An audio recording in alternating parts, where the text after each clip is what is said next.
The source of men's frustration, MGTOW. Since things weren't meant to be this way, I'd like to vent some male frustration and anger at sexism, globalism, and the gradual rise of liberalism eroding American culture. We were supposed to build a solid and prosperous future based on our shared values and ideals. The irony is that it was our job to bring that reality to existence. This is what sets the left apart from the modern left. For the sake of argument, let's assume that by left I mean the radical, commercial, propagandized, stupid, delusional variety common in Western countries. Many on both sides of the political aisle see the conflict as a struggle between the far left and far right. This isn't a conflict between the sane and the insane. Many believe that Trump is an outsider because, well, I'm not going to get into that. To put it simply, Republicans as a whole do not back Trump. That is obvious to you. In light of this, it stands to reason that you will be able to reflect on the past if the future holds what I just described. Imagine the president. You plan by developing a strategy or hypothesis, testing it, revising it, and implementing it. Since it is the default expectation of men, that is what the design reflects. If you're unable or unwilling to do so, that's perfectly okay.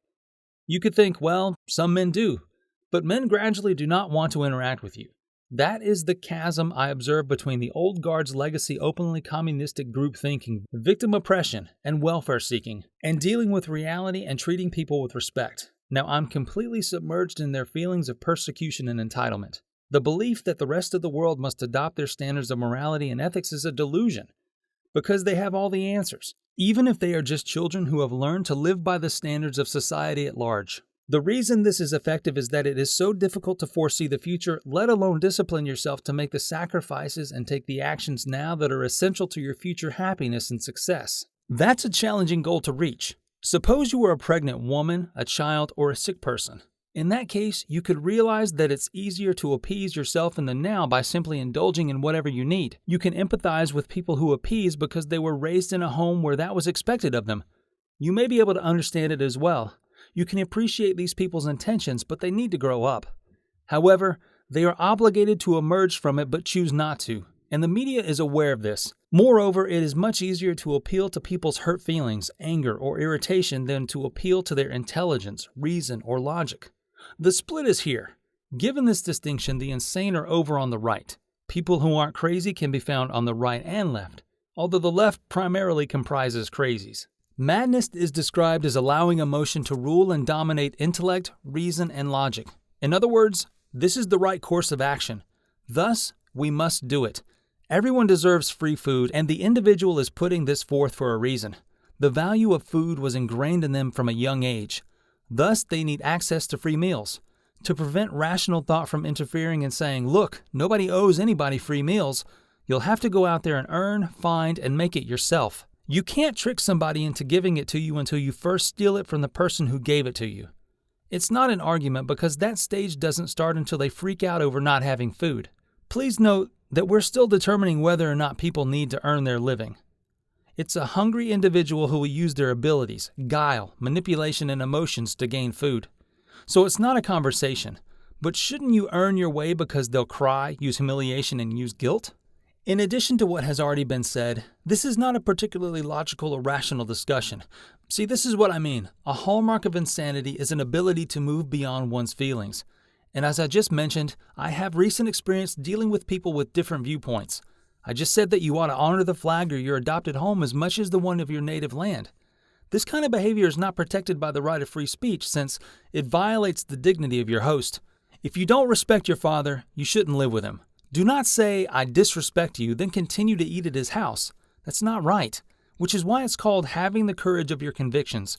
Or to put it another way, if you feel passionate about something, act on it.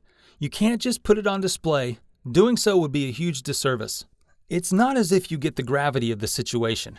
If you're going to behave that way, your dad should throw you out. So I said this, and all I got back were insults. How dare you, and other forms of emotional blackmail, almost like they're ignoring my name entirely. They aren't even bothering to click on my name to find out more about me before shouting, how could you? The realization is that your life's work is humbling. So here I am, one man expressing one viewpoint, and 20 or 30 others saying that you've hurt our feelings and will unleash hell on you.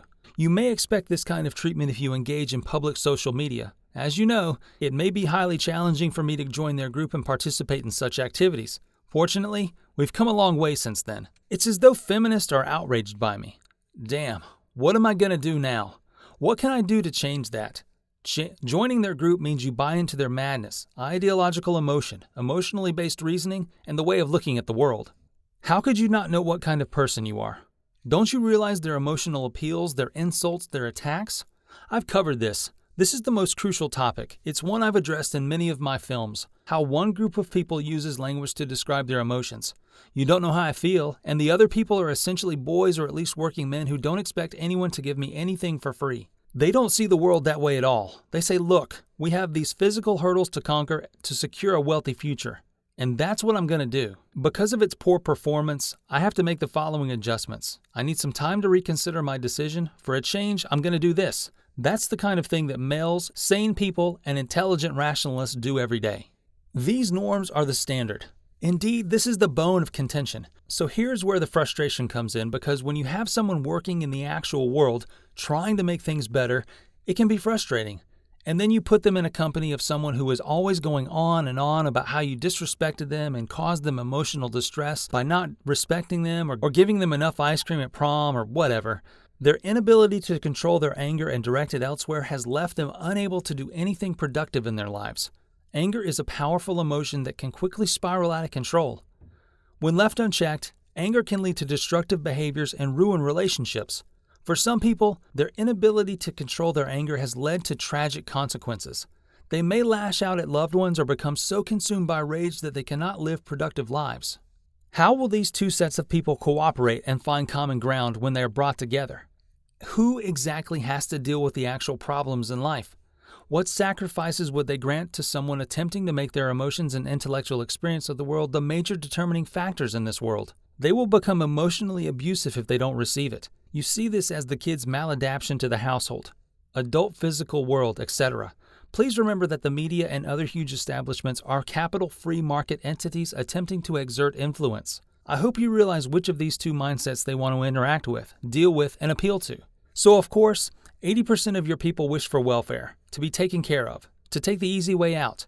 They will not exercise the judgment and discipline required to safeguard their future. They're going to protect the president. They're going to relish the moment, and they're going to recognize that once you go down that road, it'll be increasingly difficult to become self-critical and achieve self-knowledge. Self-criticism and self-knowledge are essential for growth and progress.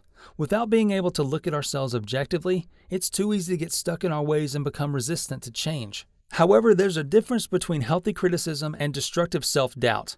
The former motivates us to identify shortcomings and work on them, while the latter saps our confidence and fuels anxiety and depression. If you're constantly beating yourself up, it's essential to take a step back and assess whether your self-criticism is helpful or harmful.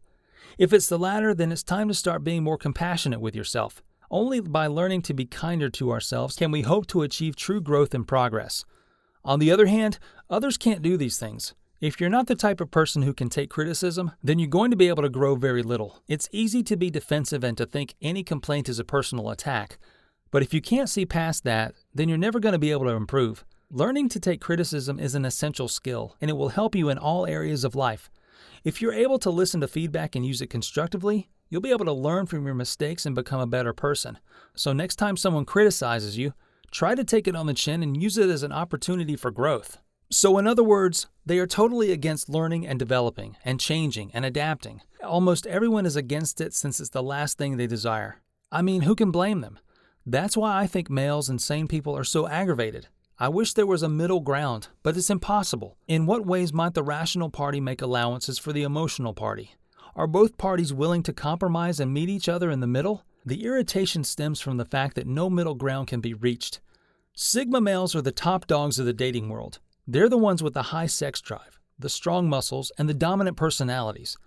Everyone wants to be around them, but they'll completely ignore you when you do these things. In the next video, I'll share why Sigma males miss women and men and what you can do to ensure they don't ignore you.